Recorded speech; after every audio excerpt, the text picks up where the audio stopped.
The EPA's report, State of the Environment 2016, presents a critical analysis of the current condition of Guyana's physical environment, the pressures and the drivers of these conditions, the management initiatives and systems in place to address environmental concerns and their impacts. The report captures and provides an overview of the current policies, institutional capacities, and environmental cooperations with clear recommendations for the integration of the environmental and economic sectors. It offers important tools for providing up-to-date and accurate information for decision-making and monitoring, as well as recommendations for improving our environment and achieving sustainable development. The following slides present an overview of Guyana's state of environment with regards to its air quality, its freshwater resources, its forestry sector, the mining sector, its biological diversity, waste management, and the state of environmental education and awareness.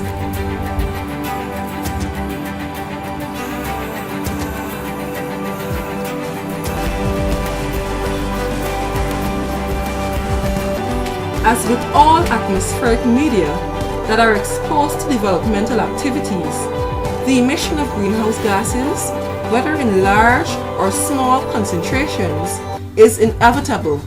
For Guyana, the greenhouse gases of interest, according to the State of the Environment report, includes carbon dioxide, which is emitted mainly from the energy and agricultural sectors, methane, which is mainly prevalent during waste transport, nitrogen oxide, that finds its way into our environment mainly through the manufacturing and industrial sectors, and volatile organic compounds that were found to be emitted mainly from the forestry and fisheries sector. A high dependence on imported petroleum, the emerging transportation sector, increased emissions from road pavings, and the burning of paddy waste were also factors that influenced emissions. Opportunities for implementation of renewable energy projects, increased shares in the technologies associated with renewable energies, and improving the efficiency of the energy sector, which accounted for 56.9% of carbon dioxide emission, were cited as strategic measures for improving Guyana's relatively pristine air quality. When it comes to our freshwater resources, biological and chemical contaminations, coupled with heavy precipitation, are factors that have driven the turbidity levels, dissolved oxygen levels, and high ammonia content within our surface and groundwater resources.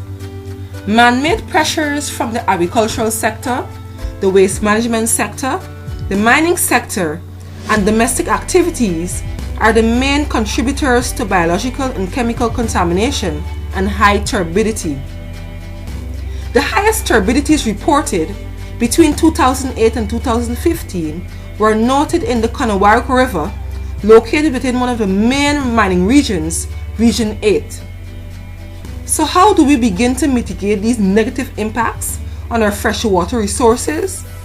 A number of strategies are recommended, including the establishment of a national water agency with responsibility for integrating the management of our water resources, the systemizing of efforts to conduct ongoing water quality monitoring nationally with easy access to the data obtained to assist in evidence-based decision-making, and the prioritizing of human resource development to improve and expand technical capacity.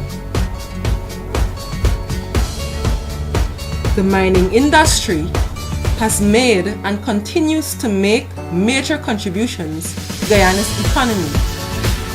However, mining can also have devastating impacts on our natural environment if not done sustainably and in an environmentally sound manner.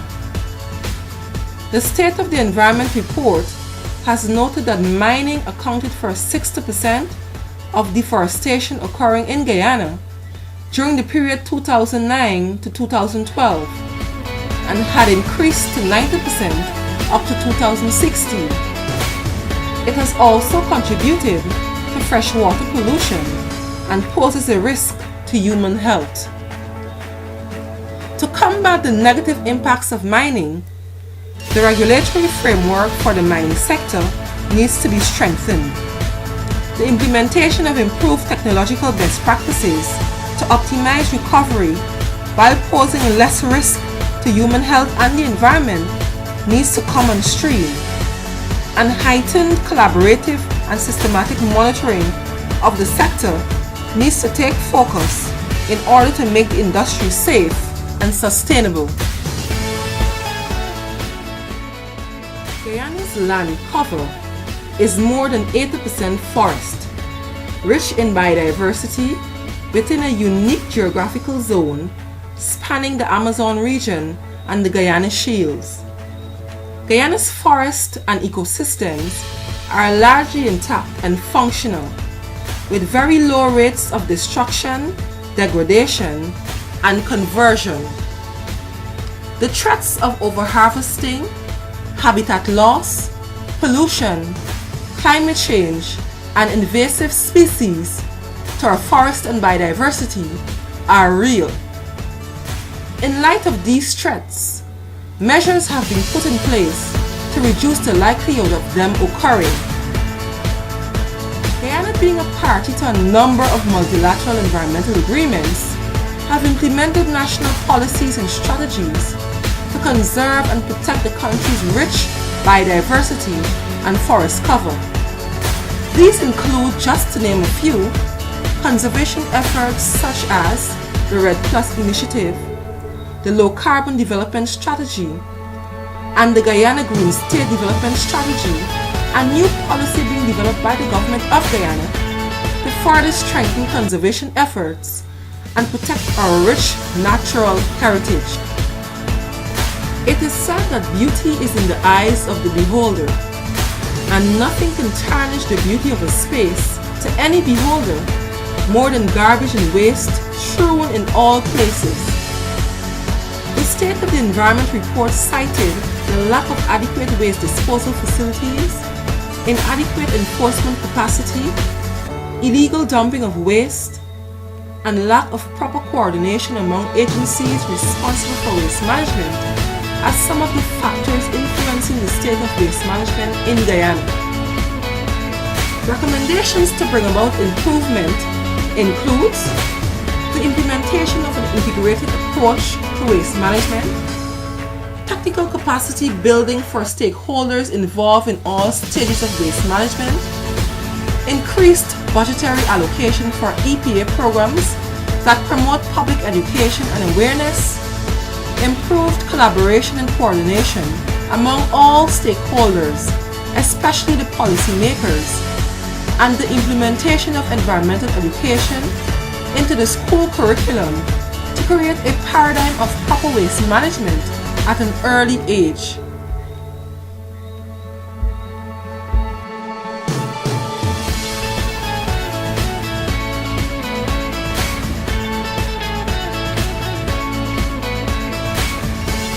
This brings us to the state of the environment as it concerns environmental education and awareness in Guyana. The report has noted the existence of systems and strategies to effectively promote environmental education throughout Guyana.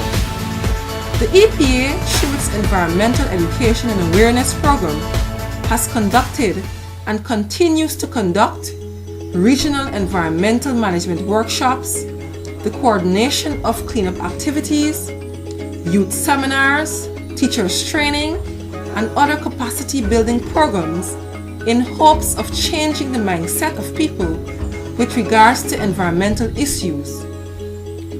In spite of the successes of these programs, the report has also noted that there is inadequate coverage of these activities, there is limited funding to expand public awareness, there is limited human resource to execute the environmental education and awareness programs throughout all regions, and the periphery treatment of environmental education and awareness at the national level. Since environmental education and awareness are vital pillars for ensuring a sustainable society, moving forward, the development of a national environmental education policy needs to be the foundation for the strengthening and expanding of public awareness and education in Guyana towards ensuring a sustainable environment for the benefit of all Guyanese.